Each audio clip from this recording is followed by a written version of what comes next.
Hello everyone and welcome back to my channel. Uh, Let me start off by apologizing since that it's been a long time since well, not too long, but it's been a bit since I've uploaded a video. I had filmed 2 videos, just never got around to editing them. Holidays were a little crazy, and then I ended off the year with getting COVID, so that's fun. I am still dealing with COVID. I'm at the end of it, and I figure I'm home, so let me go ahead and edit these videos and catch up, and we'll go from there. So this is part 2 of making the pillars from the Haunted Mansion for my Nightmare Before Christmas display. These came out great. I didn't get to really film a proper intro or outro for these because I waited so long. We have everything taken down now, obviously, since it's January. But so this part is mainly talking about the signs that I made for the pillars themselves. They came out pretty good.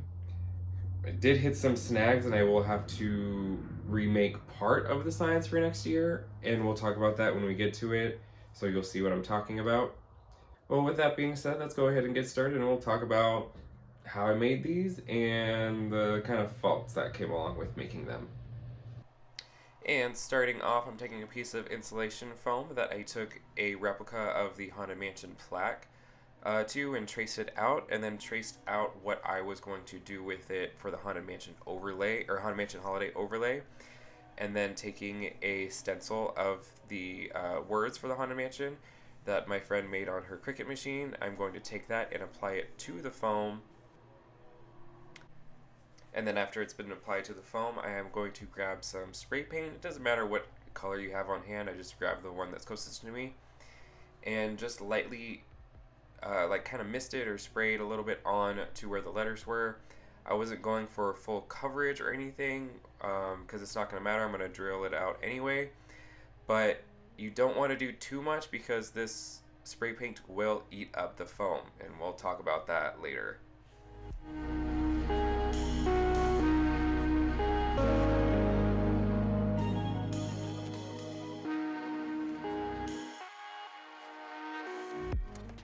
And taking my Dremel tool, I'm going to attach a drill bit and this little piece that helps keep it at about a 1/4 inch depth. That way it's even across the board when it comes to drilling out these letters. Now I was having some issues. Originally I was using probably like the second smallest drill bit that I had in my toolkit. Um, and I would have to trade it out between the second to third smallest because no matter what I did, no matter what speed setting I had this on, it kept gunking up. As it would heat up, like, and I would drill the foam, it would just gunk up. I'm not sure what was happening, but uh, essentially I would take it out, dip it in some acetone that I had next to me, let it sit for about 5 minutes. It would soften up, then I was able to peel it off, but it became such a chore that I ended up finding out if I used one of the bigger ones that I had, the bigger drill bits that I had, and just knocking out the thicker parts of the letters and then going back in with the smaller drill bit, it made it a lot faster and it didn't gunk. The bigger drill bits would not gunk up as much as the small drill bits would. And so I just used the small drill bits to drill out like the corners of the letters, the more detailed and ornate part of the letters. And you'll see here in this next clip, this is obviously sped up, but I went slow and I kept an even pressure. Um, when I was doing it with the small drill bit first, I was going around the edges first and then just cutting out all the inside, but this is what kind of caused that build up.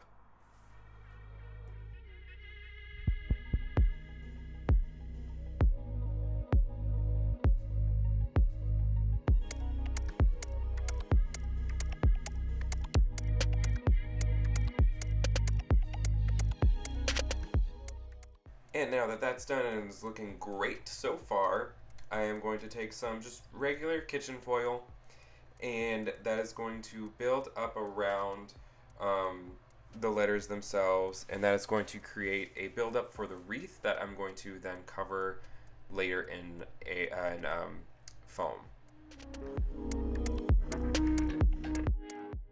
This part got a little tricky here because I wanted to mark the inner border of the wreath that was closest to the letters, and I didn't really have anything for that foil to kind of attach to, so I would take some hot glue. And I kind of did this throughout. Like once I was kind of happy with the product, I would take some hot glue and just glue that foil down just to keep it stable, and then going from there and continuing the build up until I was happy with it.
And then once I was pretty much happy with everything, to help kind of keep everything in, all of these like separate pieces in, I spread some hot glue over it and then took a giant piece of foil and just went around that to make sure it was all nice and sealed in. It's not a necessary step, but it was just a step that I wanted to take just to ensure that nothing was going to move once I went on to the next step.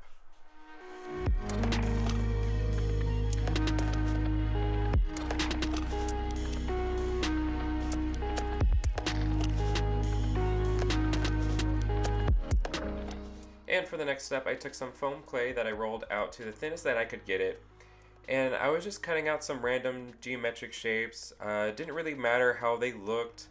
I was trying to go for leafy. Like if you look at the images of these signs, there's no rhyme or reason. There's no symmetry. Nothing. None of it looks perfect. So I was just cutting out these random shapes and placing them on. And luckily, this stuff kind of sticks to itself, so there wasn't any glue really involved in this process.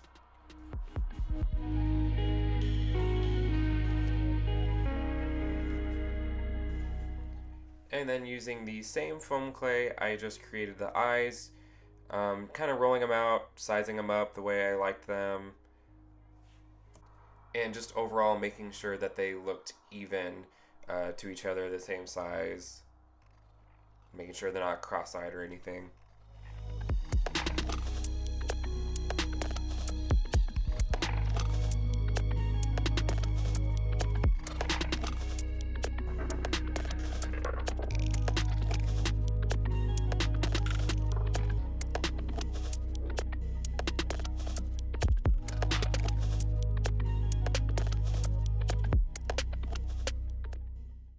And then once I was happy with those, I moved on to the leaf detail that went around the eyelids, if you will.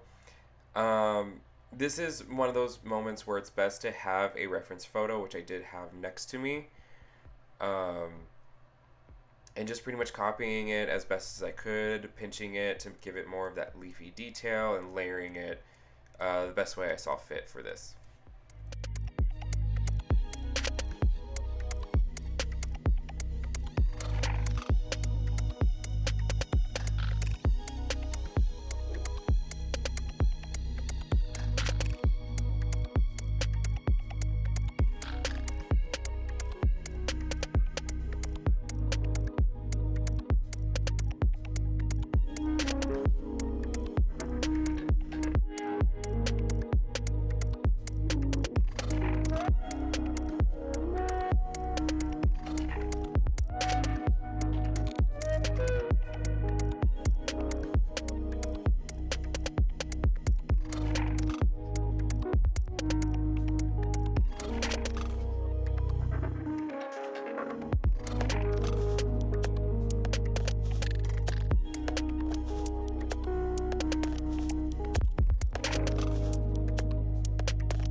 And then lastly for the eyes is putting in the pupils. This part you want to be extra careful with because you want to make sure that they are looking in the same direction. I tried kind of mapping them out compared to the picture where they should go, but I also would stand off to one side and made sure it looked like they were looking in the same direction. And probably the easiest part of this entire process, making the teeth. Just take a ball of the foam, make one part thick and taper it down to the thinnest point. Doesn't matter if it's sharp or not, it'll look good.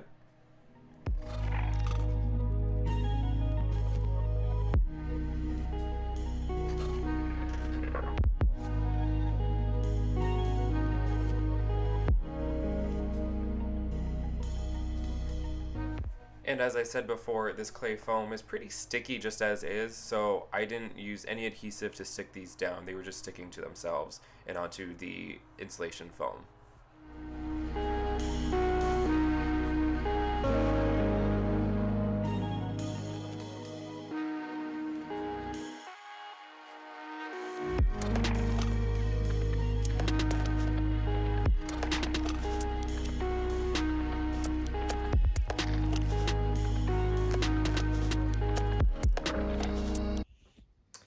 Okay, back to me. This is where we are going to pause for a second because this is where we get to where I messed up.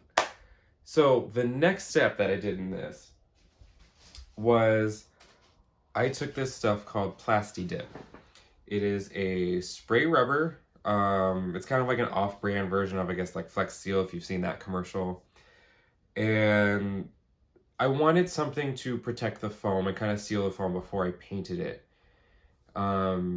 Especially knowing I was going to be using some spray paint on top of it. So I wanted to make sure that the foam didn't eat or so I wanted to make sure that the foam wasn't getting eaten by the spray paint itself. And then this is where I made the mistake. I remember being at Home Depot and I was looking at the Plasti Dip and the Flex Seal and I was trying to decide, do I want the spray version or do I want the one that comes in the can? Now note, the can one, all that they had was the Flex Seal one, and that was like probably $30 for a small can. And the Plasti Dip came in a spray paint form. There wasn't like a can form that I saw, and it was a lot cheaper.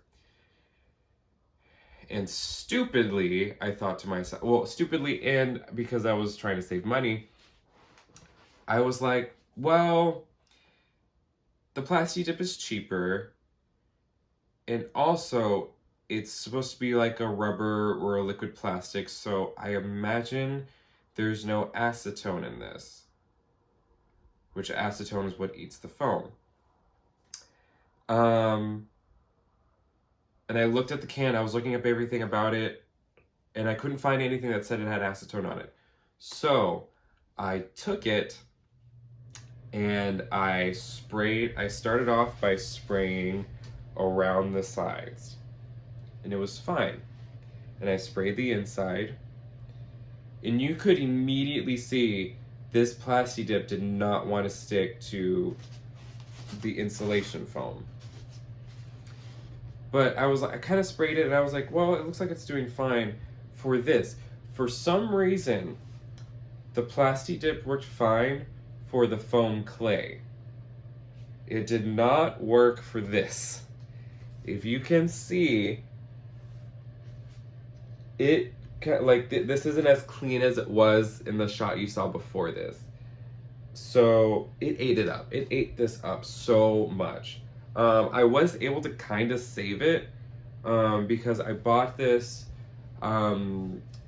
foam it's kind of a filler that you can use. I just bought it at Walmart, and I was able to kind of smooth it back out and kind of trace out the letters again because I was not about to restart at this point because I was already running behind. So I was just doing what I can to save this just for this year. Now, I will, for 2022, for this Halloween, be remaking this part because I'm almost positive that I can just pop this part off and put it on a new board, and then it'll be fine. So that's that. Learn from my mistakes. No spray paint, point blank period, on insulation foam. For some reason it works here on the foam clay, does not work here. Moving on. Alright, so after that incident, you can see that all of that white is that foam that I was talking about that I used to fill in all of the like eaten up foam. And you can see that I had to take away the because there was no way I was going to be able to drill that back out because of the teeth and everything around it. So I just decided for this time around, not going to worry about it. And you can even see on the inside of the letters, there's this kind of webbing that's going on, that's how bad it ate up the inside. But anyway, we're taking this Deep Forest spray paint and going to carefully spray around the edges on the inside, doing my best not to get it on any of the foam that's inside of the mouth. And we're going to give the whole thing a good coat of this spray paint.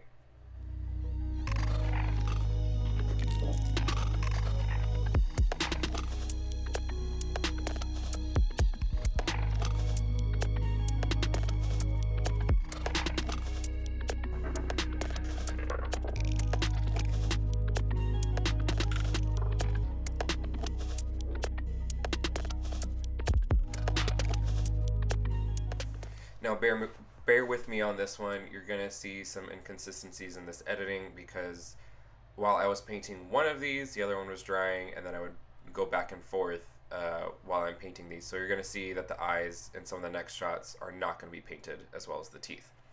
So I took some white paint and I painted the eyes, the inside of the eyes and the teeth white. Ideally, do this at the end after you've painted everything else, because I learned that this was not the next step to do. Because the next dry brushing that I did on the wreath itself ended up getting onto the white, painting the inside of the mouth black, got the black onto the teeth, and this was just overall a step that I should have waited on until the very end.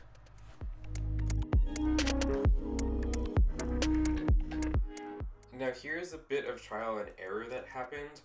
Originally I wanted to take this classic green and kind of dry brush that on, and then take a teal and put that on top of the classic green. I ended up not liking the way it looked at all, which is what I did to this one. And I took the next one and started this one off with the teal, and then going on top of that with the classic green, and then again with a lighter green that I think I took the classic green and white and mixed it up a little bit, and I love the outcome of this a lot more, and I did that onto the other one as well.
Alright, me again. So I did forget to film a couple steps. Number one was, all I did was pretty much just paint this black and then fill in the letters with teal, and then painting everything white and then these red. And then I did have these little holly berries on originally.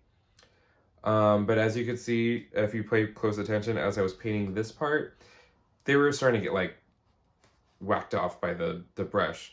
So I did have to add those back on and then just paint them red. And little detail that I tried to do, and I think one of them probably fell off here.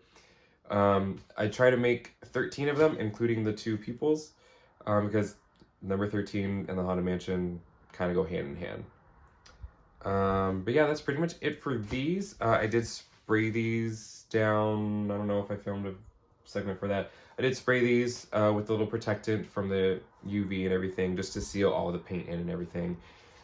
And yeah, that's pretty much it. And now we're moving on to the next step, which is making these skull bows that went underneath. This step was generally pretty easy, especially if you like working with clay. I just took some polymer clay and shaped it out the way that I liked it. Again, having a reference photo to these bows is always handy, because that way I could try to mimic them and copy them as much as possible.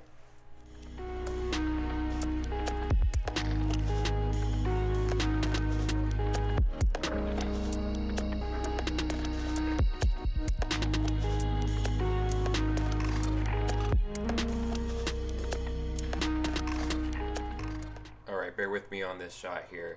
The little stand that I have for my phone camera, it doesn't like to stay put sometimes, so you'll see the camera just start to shift because of the weight of the phone itself. But making these, if you're wondering, I just took a chopstick just to make those lines that are in the bows there. And then once these were done, I had the oven set to, I think it's 275. And I think I left them in there probably for 45 minutes. There's not really a chance that you're going to burn these because you can constantly like make one piece, cook it, bring it out, add more to it, bake it again. So I just wanted to make sure that everything, since these were thicker, I wanted to make sure that everything got set. Generally, it's 15 minutes per like every quarter inch, I believe. And then taking this apple red paint, I painted 2 coats onto the bows themselves. And I was originally going to go in and kind of spray some like watered down black. That way it would get into these lines that I made. But I think with the shadows created by the lighting, I didn't think it was necessary. But that's just me. And then taking the skulls and a vintage white paint, I did 2 coats of that onto the skull itself. And then painted the eyes and the nose with 2 coats of black.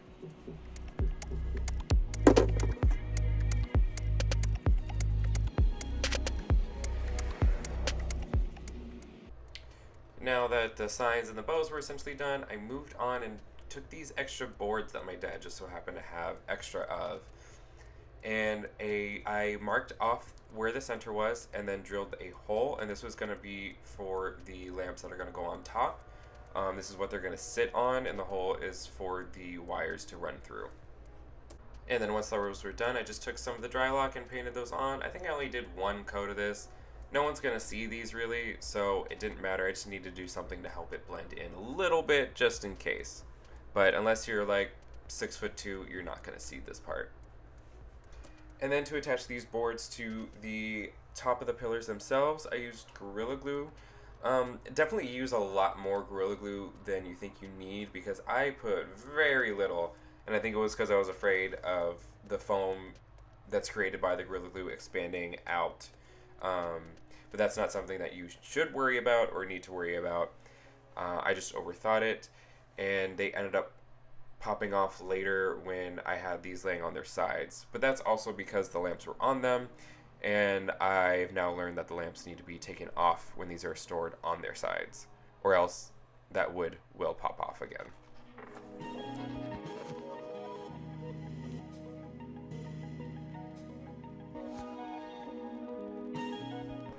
And then simple enough, I just drilled the base of the lamp down into the wood, and the screws did go down into the foam themselves. Now I did take the lamp wire. The lamps are supposed to be wired to like an actual electrical outlet, or like wiring that actually went, to an outside timer or something like that. What I essentially did was I took a plug and wired it to the plug. That way I could just plug these into the normal extensions that we have in the yard. I didn't really show that because I didn't want to be wrong and then somebody point that out. or somebody doing it themselves and then something catching on fire. But they were done correct. As my dad showed me, we just tightened them up a little bit more, and everything ended up fine. Now, before I glued anything down, I wanted to make sure that I had these in a good spot and I liked the way that they looked. So I just kind of placed everything for now, placed where I wanted to put the wreaths. And then when I was happy with everything, I glued the skull ribbon down with Gorilla Glue.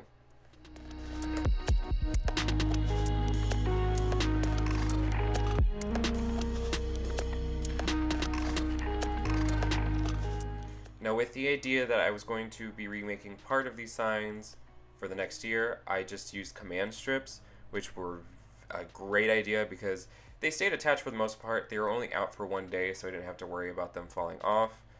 They did kind of start to fall off a little bit, but all I had to do was just push it back in place and it was fine. And then these didn't tear away any of the paint. Everything was fine, and it pulled off super easy. Now here's what the underside of the pillars look. I didn't get to film this part, but you can see I have in each corner there's a PVC pipe in each corner. I originally wanted to drill in, but I was too afraid. Originally I wanted to drill in like here and here on each side, but I was afraid that it would ruin the integrity of it, and I didn't want to accidentally drill through and out that way. So I decided I was just going to take some PVC pipe, put it on the inside, and then spray foam it in, and it's pretty solid in there. And that's how I'm going to anchor it to the ground with some rebar. You do have to be careful down here on these bottom two. I guess some of the spray foam at the top or at the bottom expanded too much, and it got into the PVC pipe, and it looks like it kind of expanded in and like out, and I've had to cut that out, but I think it'll be fine. I think if I take some rebar and just like jam it in there, it'll clear that up and it'll be fine. And that was pretty much it. In the end, I just installed them with some rebar, added a pumpkin to the top of one of the lamps with some hot glue, including a tea light, and then added a vampire teddy on the other one. Now, before I end this video completely, I wanted to talk about the lighting. Originally, I had gotten 60-watt bulbs, because that's kind of what was recommended. I think that was where it topped out, and I thought those would be dim enough. They kind of weren't. They were still pretty bright, and we ended up getting, I think my parents just happened to have like 15-watt bulbs or something like that on hand, and they ended up looking great. But it lit the yard in a way that I was not thinking about when I was making these. It was making the yard too bright and wasn't allowing me to light the rest of the yard the way I wanted it to, which is a lot of like blues and purples and a little bit of green. And the lamps they just made it a little too bright. So what I did was I took a little bit of spare cardboard, cut it into like that kind of shape, and painted it black, and then we slipped it in. I'll show the clip here. You can kind of see it on the side there. And that blocked any light from going back into the yard, and it worked so good. I was very happy with it.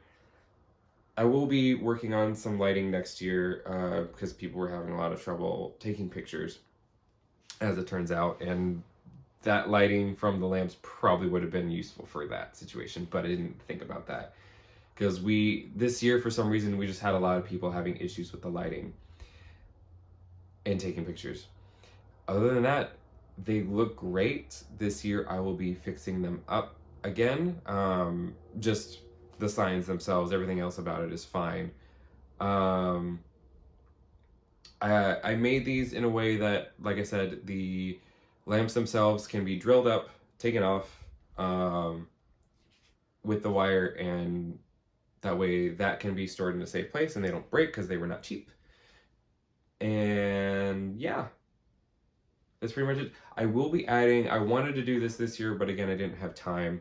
I wanted to add like garland around it and make it look more like how the Haunted Mansion Holiday Layover does. But so yeah, this year will be our 13th year doing this. I have some pretty big plans. I have one more project that I made that unfortunately I didn't get to put out this year because I just didn't have any time. Um, so stay tuned, look forward to that, and I will see you in the next video.